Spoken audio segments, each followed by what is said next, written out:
You're just a burden now, Mom. We can't keep tiptoeing around your feelings forever. That's what my son told me, as if I were a crate of old furniture taking up space. And the worst part? He said it while chewing toast I had made for him in the kitchen I once painted with my own hands. I didn't answer him, not right away. Just stood there holding my coffee mug, watching the steam rise, wondering if silence would be safer than tears. Brad always hated tears. He said they made things messy. But this wasn't messy. This was cruel. You know it makes more sense if you moved out, he went on, like he was talking about a broken appliance. There's that new place on Willow Hill. They have activities. People your age. I can help with the papers. People my age. I'm 77, not senile. I still sweep my own porch, pay my own bills, drive my own car. True, I don't move as fast as I used to, and sometimes my knees make a fuss when I get out of bed, but I still feel like myself. Or I did, until he looked at me like that, like something embarrassing left out on the counter. He wanted the house. That was clear. Not for nostalgia or need, but because it was wasted square footage, as his wife Dana had said last week. They could renovate it, flip it, make it useful again. I didn't say yes. I didn't say no either. I just walked upstairs and sat at the edge of my bed, still hearing the clink of his fork downstairs. That house was built with Harold. Every wall held a memory. The porch swing, the pantry door that never closed all the way, his boots by the back door, even years after he was gone. That afternoon, I kept my hair appointment. My roots were showing, and even if no one noticed, I did. Nina's shop was just a few blocks down Main, tucked between the bakery and the dry cleaners. She greeted me like always, with a hug that smelled like lavender and dry shampoo. "You look tired, Miss May," she said, easing the cape around my shoulders. "Rough morning?" I wanted to lie, but something about her tone, low, warm, like a seat left out in the sun, made me nod. You could say that. She didn't ask more, just combed my hair gently, like she knew what not to press. Nina had been doing my hair for over 12 years. She never asked personal questions unless I opened the door. "You know," she said after a while, "some people wait too long to take their life back, and by the time they try, they've given it all away." I looked at her in the mirror. Her eyes met mine, calm and unflinching. I thought of my savings, my jewelry, the deed in the kitchen drawer, and for the first time that day, I smiled. Just a little. Dana used to call me sweet, but not in a kind way. Sweet like you'd describe a cat that doesn't claw the furniture. Barely noticeable, always grateful. She started using it right after Brad got the promotion at the firm, and they moved into that big modern house with the steel staircase and no curtains. "Your mum is just so sweet," she told her friends once, when I brought over a lemon pie. Like I was part of the background, something safe to keep around as long as I stayed quiet. I used to think it didn't matter, that as long as I was useful, I was included. Babysitting, cooking, dog-sitting when they went skiing, whatever they needed, I did. I didn't complain when they cancelled birthdays last minute, or when I sat alone at Thanksgiving with a plastic tray from the grocery store. They'd always say, "We'll make it up to you." They never did. But I always forgave them, because I thought that was what mothers were supposed to do. After Harold died, Brad became my whole world, not because he asked to be, but because I needed something to keep me going. At first he was kind, called me every other day, took me out to lunch once a month. But over the years, the warmth faded into obligation. The tone changed, as if every conversation was a task he was checking off. I remember the first time he asked for money. It was a small thing, Just a short-term loan, he said. He wanted to buy into some tech startup with a friend from college. It's going to be big, Mom. You'll double your money in 6 months. I gave him $25,000 from the CD Harold had set up for emergencies. Brad called it an investment. I never saw a penny back. When I asked about it, he changed the subject. Eventually, I stopped asking. Then came the kitchen remodel. We're just a bit short, Dana had said, rubbing her belly. She was pregnant with their second. We want the baby to grow up somewhere beautiful. I gave them another $10,000, and then another. The baby, Lila, is 5 now. She doesn't know my name. She calls me that grandma. I suppose I thought it was worth it at the time. I believed money was a bridge, that if I kept building it, one day Brad would walk back across. But bridges rot when no one uses them. Now I keep a little red notebook in the desk drawer. I started writing down every amount about 3 years ago, not out of spite, just so I could see the full picture. Loan for garage repairs, $2,000. Tuition for private kindergarten, $4,200. Emergency dog surgery, $1,700. It adds up, quietly, like rust on a pipe. That night, after the salon, I pulled out the notebook and sat at the dining table. I didn't cry. I just stared at the numbers, page after page, each one a moment I chose them over myself. And yet, I don't regret the giving, only the silence. I thought about Nina. The way she touched my shoulder gently after the haircut, told me, "Don't let anyone make you smaller."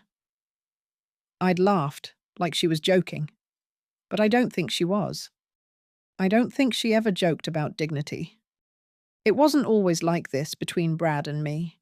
He used to hug me tight when he got home from school, tug on my apron while I cooked, tell me about the kids who bullied him or the teachers who believed in him. He used to say I was his best friend. But children grow up, and sometimes they forget the version of you that held their hand in the dark. The shift wasn't sudden. It was slow, like a tide pulling back. First it was the phone calls, less frequent, shorter. Then birthdays turned into texts. Then the holidays came with conditions. We're keeping it low-key this year. Dana's parents are coming instead. Let's just FaceTime. I told myself not to mind, told myself they were busy. Everyone's busy, until busy became their shield.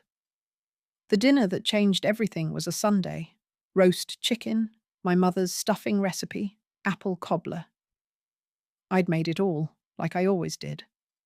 I even used the cloth napkins, the ones with the stitched corners I'd ironed that morning. Brad showed up late. Dana didn't come at all. "I told you she had that work brunch," he said, not meeting my eyes as he sank into the chair like a man doing me a favor. He spent most of the meal on his phone, didn't ask how I was, didn't even compliment the food, just picked at the chicken and sipped wine like it bored him. "Mum," he said finally, pushing his plate back, "we need to talk about the house." I remember that moment like it was carved into stone. "I've been thinking," he went on, "it's not safe for you to live alone anymore. That fall you had last year? What if it happens again? And this house, it's too big for one person. You'd be more comfortable somewhere with medical access, people your age." Somewhere meant the retirement facility by the mall. I'd seen their brochures. They had themed dinners and bingo nights, and rooms that looked like hospital suites. "You mean a home," I said, though I knew better than to call it that. He winced. "Not a home, a community. It's modern, safe. You'd still have visitors." He meant Lila and Jack, the grandkids who never called, who barely knew how to talk to me without Dana prompting them. "And the house?" I asked. My voice was calm, but my hands were shaking under the table. "We could take care of it," he said. "Manage the sale, or even move in ourselves. It wouldn't go to strangers. You know how much this house means to us. The gall of it. The way he said, us, like he had ever raked the leaves out front or fixed a leaking pipe. Like he had any idea what this place had cost me, not just in dollars, but in years, in grief, in holding everything together after Harold died. I didn't raise my voice, didn't cry. I just nodded slowly and said I'd think about it. That was 3 weeks ago. Since then, he's sent me links to assisted living facilities and reminders to call the notary. Dana texted me a list of what to pack and a Pinterest board titled Stylish Downsizing for Seniors, as if this were an aesthetic project, as if I were a problem to be solved. I didn't respond. I needed time. I needed silence to decide if I was going to let my life be repurposed like furniture in a second-hand store. That night, I sat on the porch, wrapped in Harold's old cardigan, listening to the wind move through the trees. I remembered how he used to tap the porch post 3 times every time he came home, like a habit he never explained. I started doing it too, after he passed. A small echo of him, a ritual no one knew but me. And as I tapped it now, once, twice, 3 times, I realized I didn't owe anyone this house, not even Brad. I hadn't been to a lawyer's office in over a decade. The last time was when I updated my will after Harold passed. Simple changes then, just naming Brad as the sole heir, back when I still believed he'd carry our family with the same heart Harold had. The office hadn't changed much. Same navy carpet with the little gold patterns, same receptionist with tight curls and thick-rimmed glasses. She smiled at me politely, offered water I didn't want, and led me to a waiting room that smelled like old books and lemon polish. I hadn't told Brad I was coming. He thought I was processing everything, as he liked to say. He even suggested I speak to a counselor. Transitions are hard, Mum. Maybe talking to someone neutral would help. What he really meant was, let someone else handle your emotions so I don't have to. The door opened and Mr. Carl Green stepped in, my family's lawyer for 25 years. He was thinner than I remembered, hair whiter, but his handshake was firm, his eyes still sharp. Mrs. Austin, he said warmly, I was surprised to hear from you. How can I help today? I didn't answer immediately, just looked at him for a long moment, then opened my purse and took out a folded paper. It was a list, not long, but clear. I slid it across the desk. He glanced at it, then back at me. You want to change the deed on your house, transfer your savings into a trust, and revise your will. All of it? Away from your son? I nodded. I want everything revised. I want everything protected. He didn't ask why. He just gave a slight nod and began pulling files from a cabinet. As he worked, I sat still, listening to the scratch of his pen, the whir of the copier in the next room.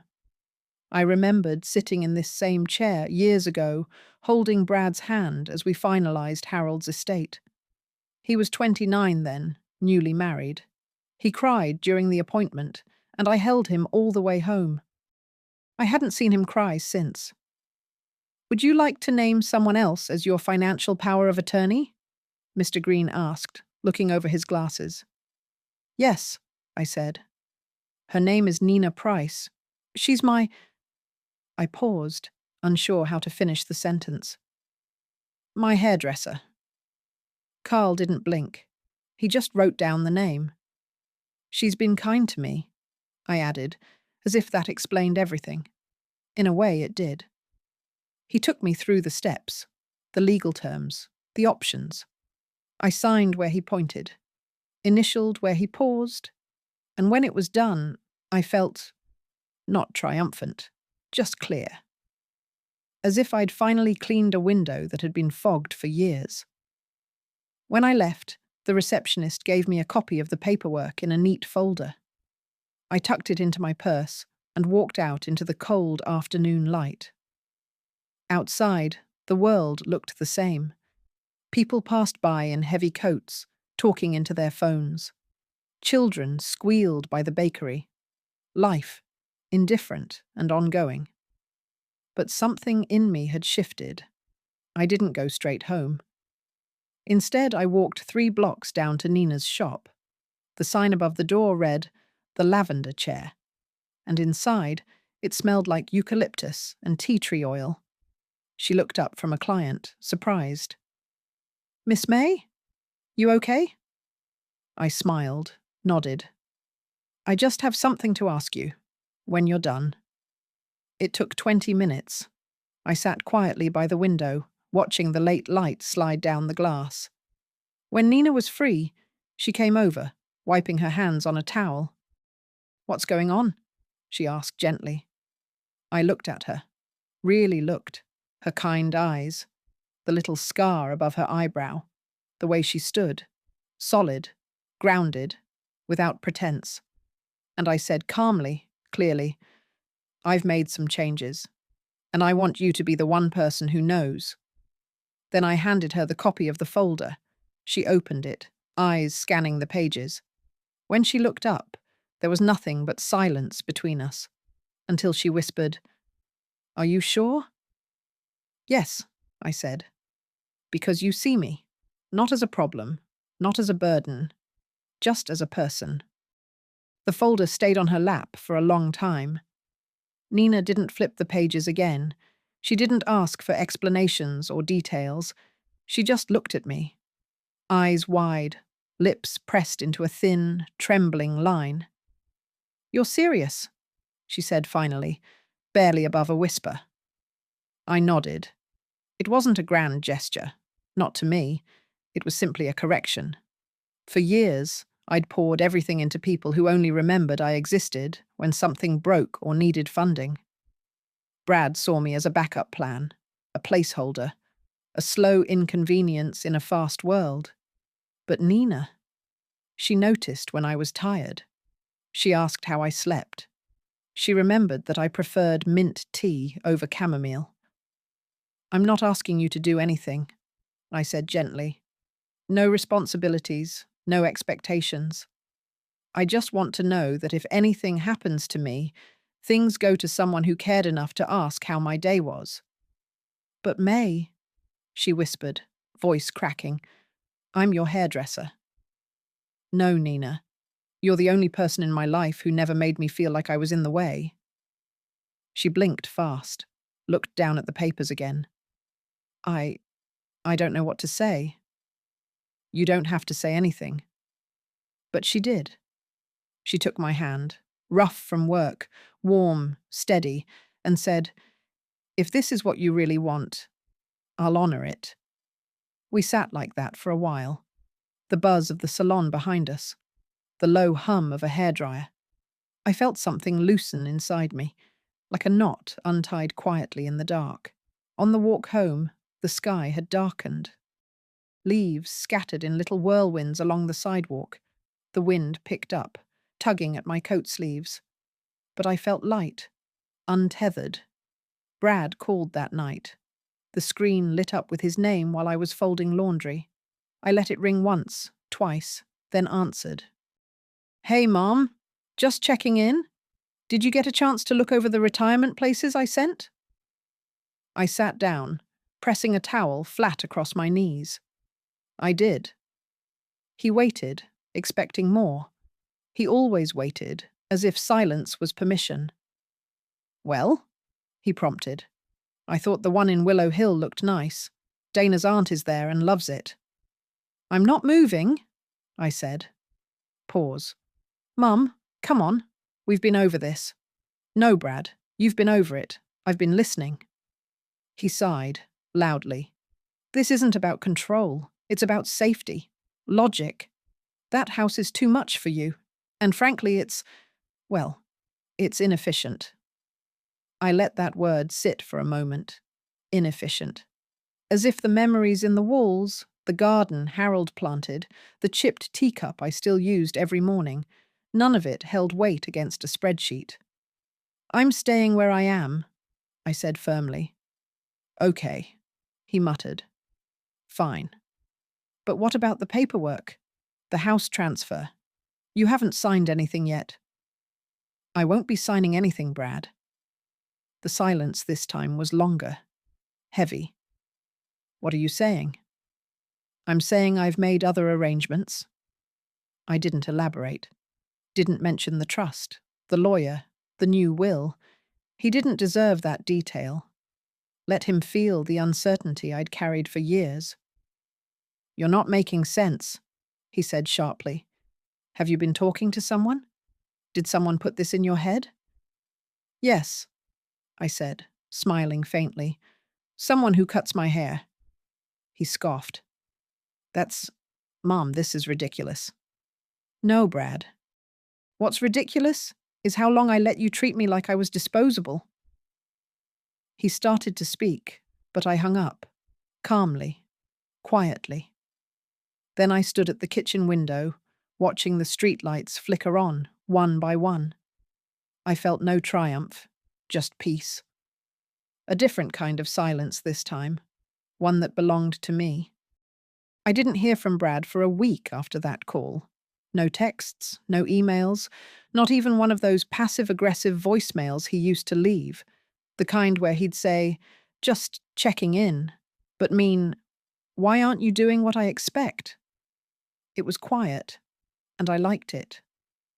The days passed in a soft rhythm, tea in the mornings, a walk around the block if my knees allowed it, a book in the afternoons. Nina stopped by twice. The first time she brought over fresh bread wrapped in a kitchen towel. The second time, it was a lavender-scented candle and a bag of groceries. "You didn't have to," I told her both times. She only smiled and said, "Neither did you." And somehow that was enough. But there was a moment, a short one, when I hesitated, when the doubt crept in like cold through the cracks in an old window. What if I'd gone too far? What if people would talk? That moment came when the doorbell rang. I opened it to find Dana on my porch. Not Brad. Dana. She wore her usual impeccable coat, her makeup subtle but flawless. She held a tote bag and a smile that didn't reach her eyes. "May," she said sweetly, like we were old friends. "Mind if I come in?" I almost said no. Almost. But old habits die slow. I let her in and led her to the kitchen. She looked around like she always did, as if evaluating whether the curtains needed updating or the backsplash was dated. "I made lemon bars," she said, pulling a foil-covered plate from her bag. "Thought you might like a treat." I set them on the counter. Didn't touch them. She sat down, folded her hands. "Brad's been upset. He's worried. Said you're not returning his messages." "I'm not," I said plainly. She tilted her head, practiced concern, softening her brow.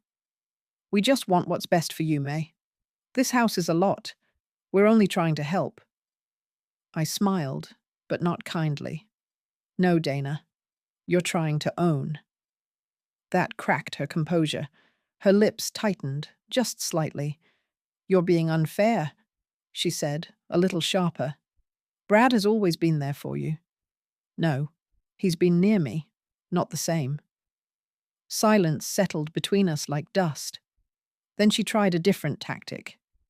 "Look, maybe the conversation got out of hand. He didn't mean to pressure you. We just assumed you'd want to keep things in the family."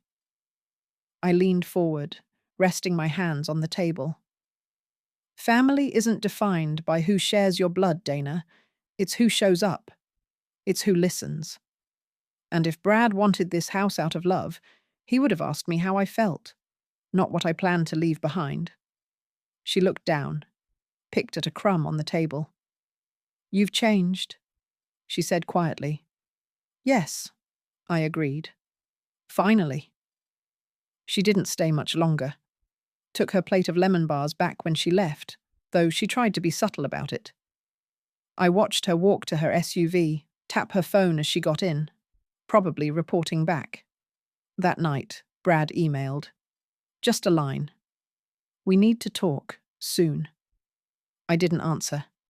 Instead, I curled up in Harold's old armchair, pulled the crocheted throw over my legs, and watched the sky fade from blue to navy. Sometimes peace looks like a simple evening with no one demanding anything from you, no compromises, no guilt. Just your own breath, steady and quiet, filling the room like a song no one else can hear. The next time I saw Nina, I asked her if she could spare an hour. Not for hair, not for tea, just for something I didn't want to do alone. We met at the notary's office, a small brick building across from the church where Harold and I were married. I hadn't walked through those doors in years. The last time I was finalizing the probate on Harold's estate. I remember sitting in that same lobby in a stiff coat and sensible shoes, feeling like my bones didn't belong to me.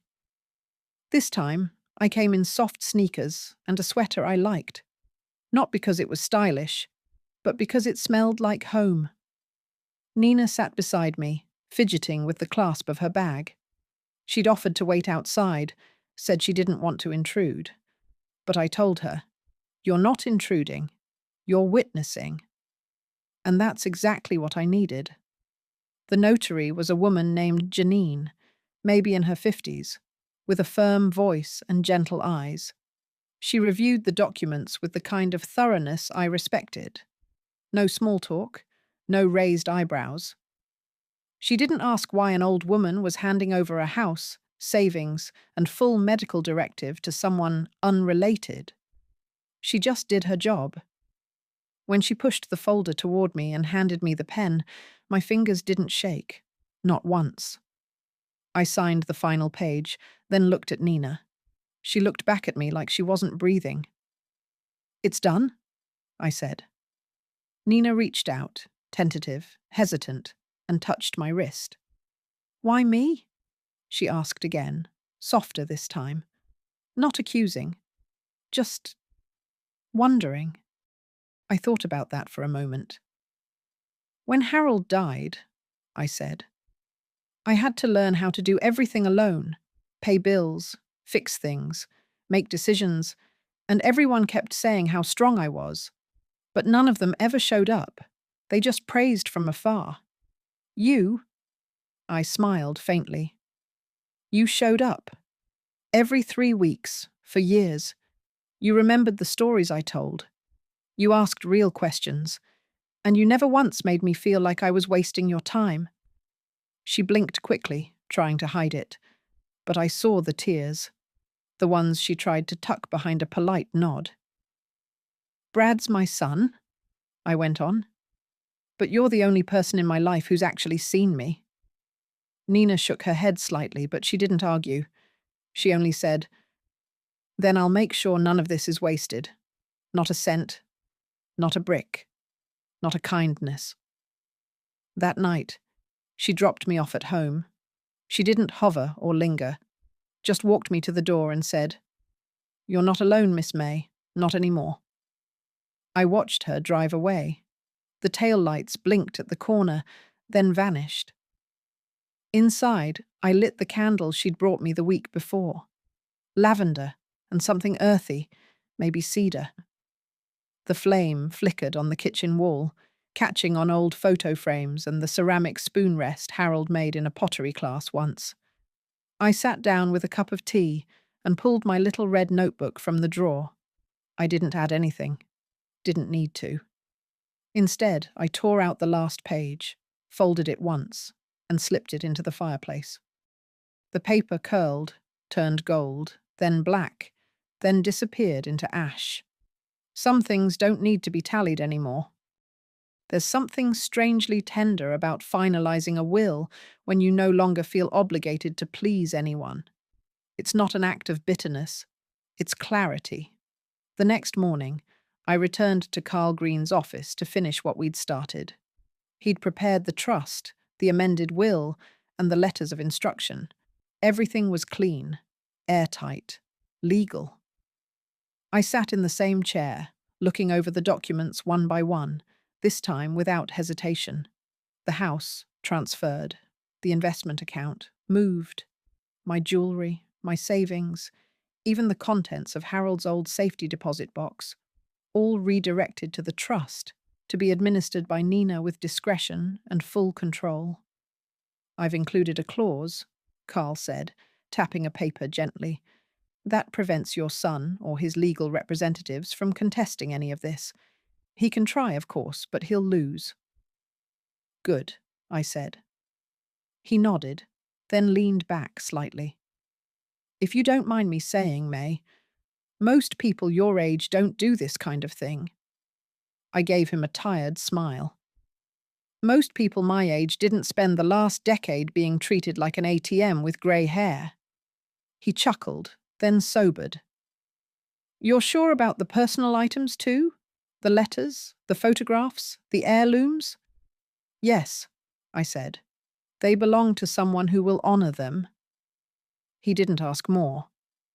Once everything was signed and notarized, I placed the key to my safe, Harold's old cigar box in the bedroom closet, into a small envelope and wrote Nina's name on the front. I sealed it, pressed my fingers over the flap, and slid it into the folder Carl would courier to her the next day. That was it. 47 years of a life organized, reassigned, released. As I stood to leave, Carl walked me to the door. You know, he said, I've seen a lot of families tear each other apart over less. But what you're doing, it's rare. It's honest. I don't want revenge, I said quietly. I just want peace. He nodded. You've earned it. Outside, the sky was cloudless, the breeze cool, but not cold. I walked home slowly, letting my shoes hit the pavement in steady rhythm. I passed the diner where Harold and I used to get pie on Sundays, the florist that always overwatered their begonias.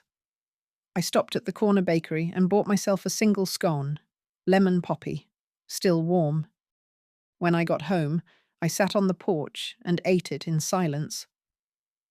Halfway through, a car pulled into the driveway.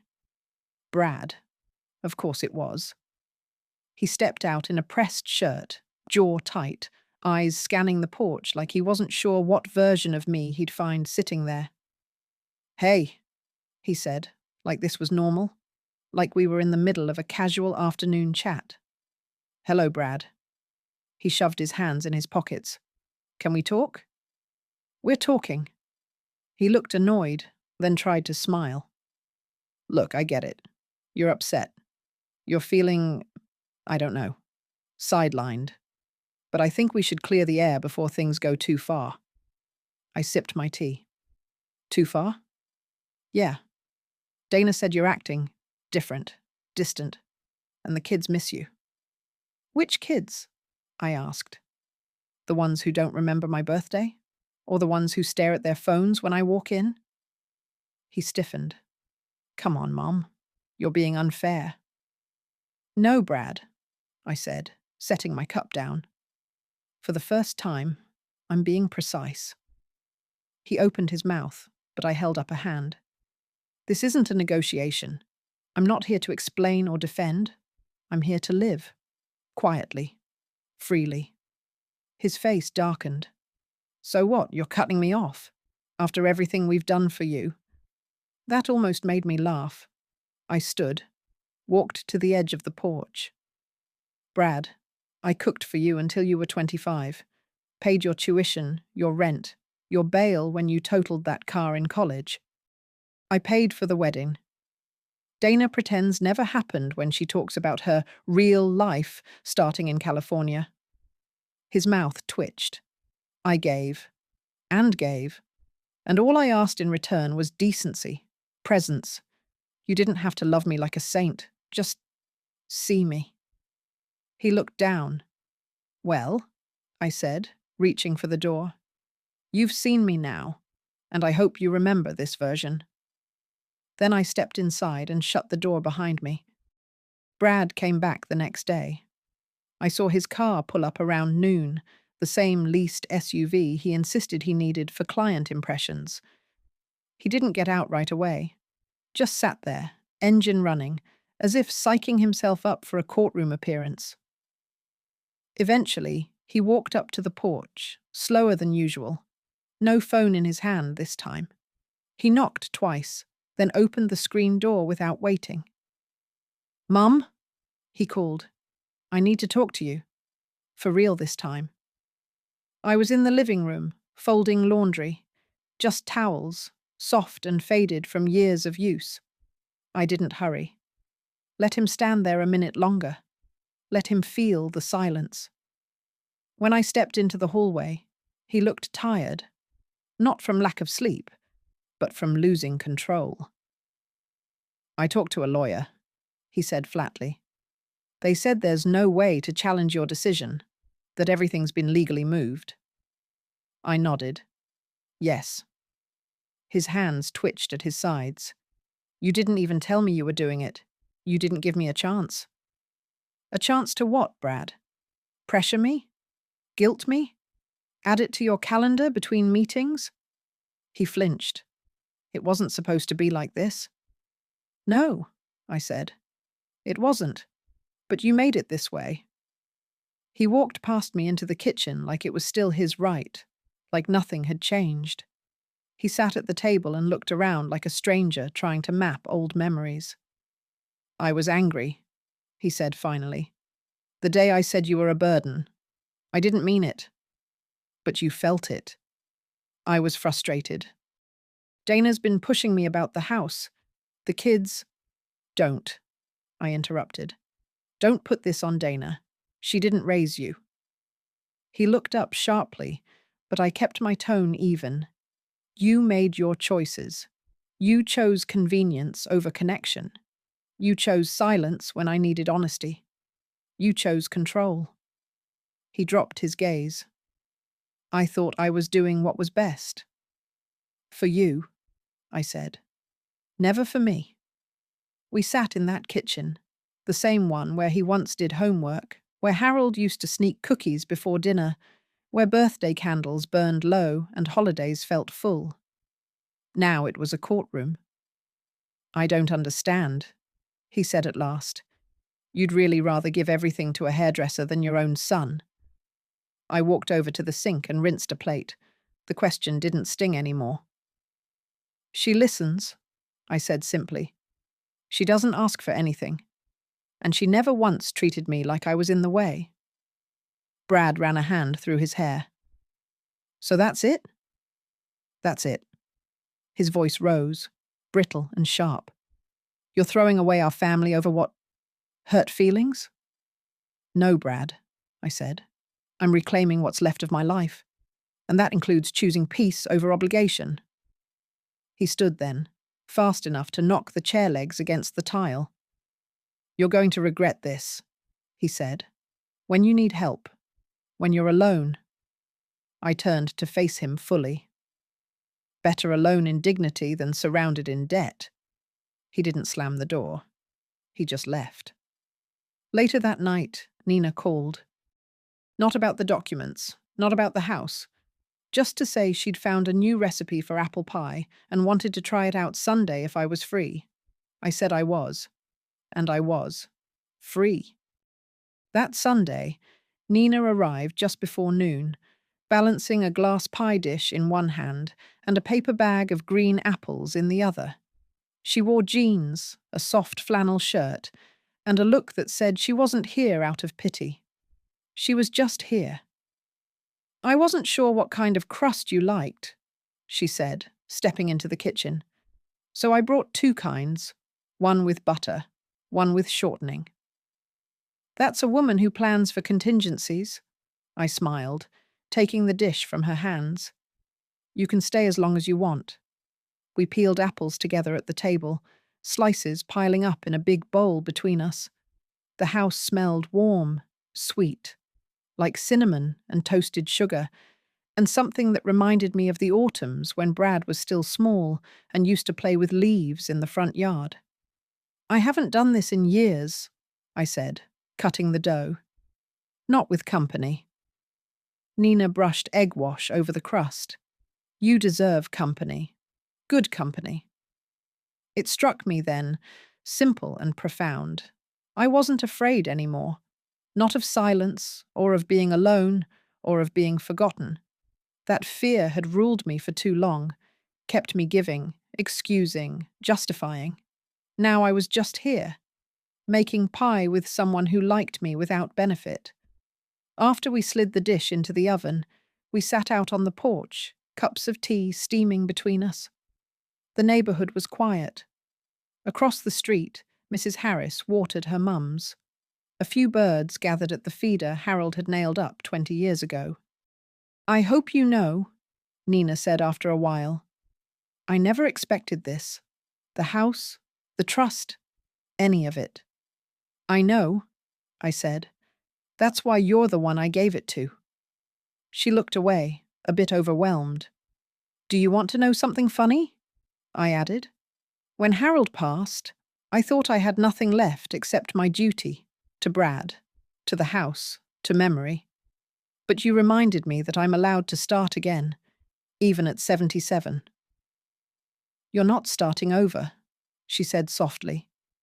You're starting right where you are. That's brave.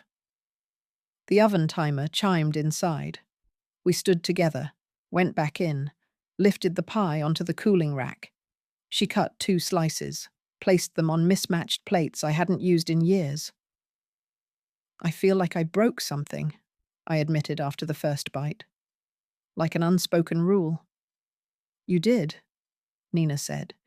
You broke the idea that you owe your life to people who only show up with their hands out. I nodded slowly. It feels good. I imagine it does. After she left that afternoon, I didn't turn on the TV or check my phone. I just sat in the armchair with my tea, a notebook open on my lap. But not the red one. This one was new, clean pages, a gift from Nina, wrapped in brown paper and tied with string. Inside the front cover, in her careful handwriting, were 5 words. For the life that's yours. I picked up the pen, and I started writing. The emails started 2 days later. At first, they were cautious, filled with false concern. Just checking in, Mum. Hope you're okay. Then came the ones with subtle digs. It's not too late to fix this. We're still your family. And finally, the desperation began to show. Dana's worried about your judgment. Maybe someone took advantage of you? As if I were some senile widow tricked by a cunning hairdresser into giving away the family fortune.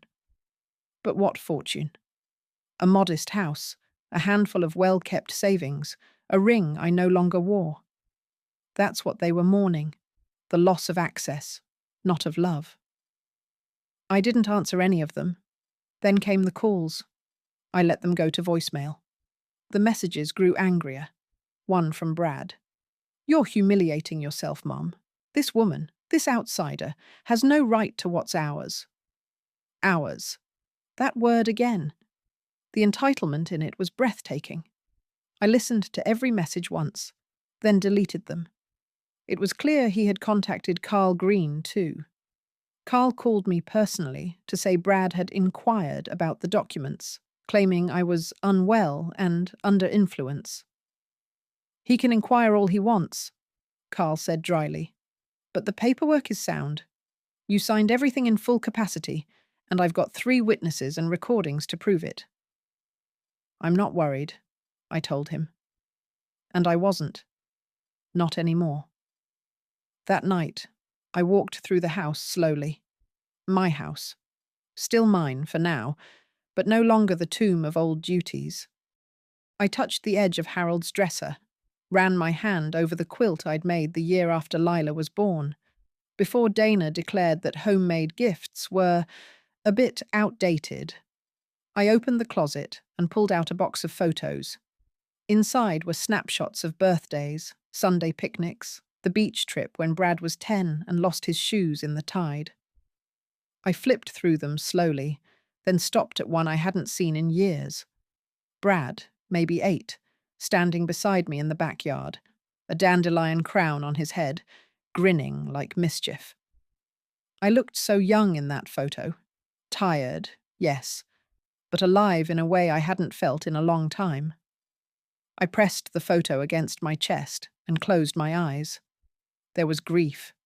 Of course there was. Not because I had cut him off, but because I'd finally accepted that he wasn't coming back. Not the boy in the photo. Not even the man I once believed he could be. That version of him didn't exist anymore, and maybe hadn't for a long time. The next morning, Nina called. "I don't mean to be nosy," she said, "but you doing okay?" I paused, thinking. "I think so," I said. "I think I'm learning how okay feels." "You want some company?" "Yes." She came over with 2 coffees and a stack of magazines.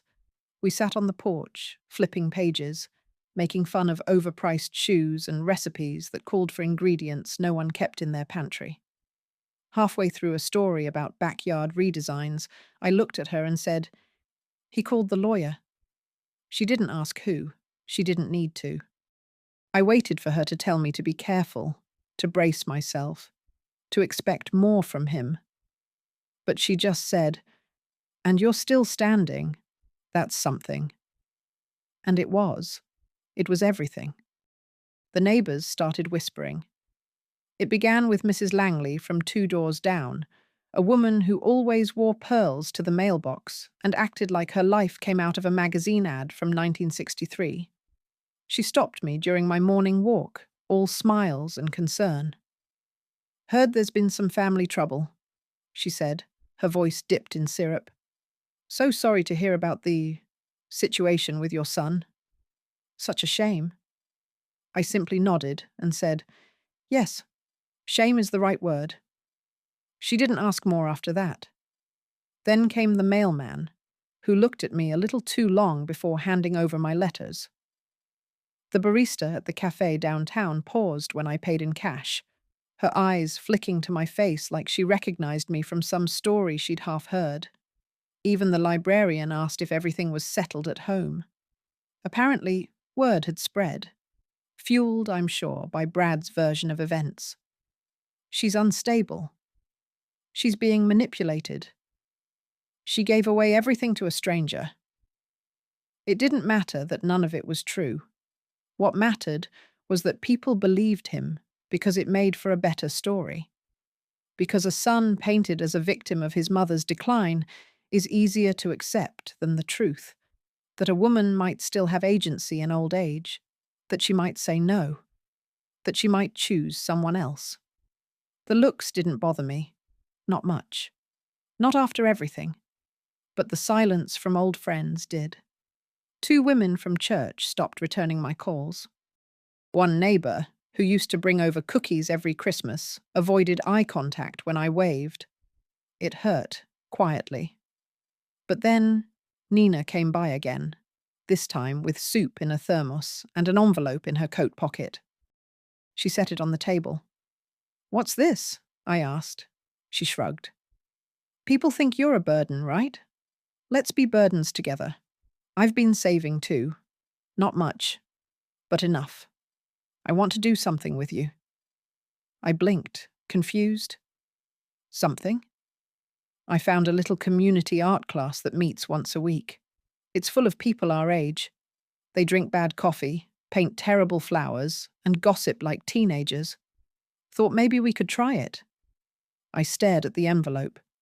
Inside was a flyer, a handwritten note from the organizer, and a list of upcoming themes. Watercolor birds, still life with fruit, painting your first memory. I started laughing. Real, full laughter. I hadn't laughed like that in months. "You're serious?" She grinned. Dead serious. "You need people who see you. I need people who get it. And apparently, we both need badly painted birds." I agreed to go. Of course I did. That Friday, we walked into the community centre together. The walls were covered in cheap corkboard and announcements in faded markers. The room smelled like coffee, tempera paint, and linoleum. It was perfect, I sat beside Nina and painted a crooked orange that looked more like a pumpkin, and I didn't care. No one asked me about Brad. No one asked me who got the house or why. They just passed around paintbrushes and told stories about knee replacements and grandchildren and missing cats. It felt, for the first time in a long time, like I belonged somewhere without having to pay for it with silence. When we walked home that evening, Nina slipped her arm through mine. "Do you think Harold would have come to art night?" she asked, half teasing. I smiled. He would have pretended not to enjoy it, but he would have kept every terrible painting. We laughed, and under the streetlights, I felt my feet plant a little deeper into the sidewalk, as if I'd stopped floating somewhere between obligation and invisibility. I was here, still here, and living. Nina's daughter turned 9 in October. Her name's Maribel.